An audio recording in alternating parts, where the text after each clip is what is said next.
Hello everyone, welcome to my channel. కొబ్బరి పల్లీ చట్నీ అనేది ఒక సింపుల్ సీక్రెట్తో చేస్తే చాలా టేస్టీగా ఉంటుంది. దోశల్లో కానీ ఇడ్లీల్లో కానీ ఎంత బాగుంటుంది.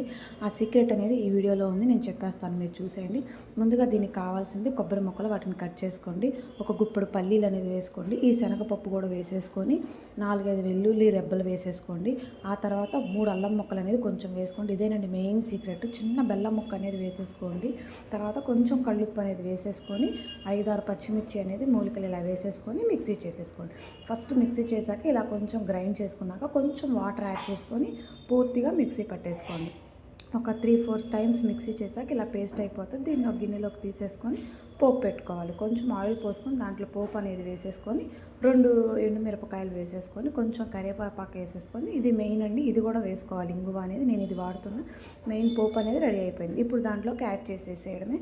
చూసారా, ఎంతో టేస్టీ అయినా పల్లీ చట్నీ అనేది రెడీ అయిపోయింది. మరి మరిన్ని వీడియోస్ కోసం వెంటనే వెళ్ళి సబ్స్క్రైబ్ చేసుకోండి. Thank you.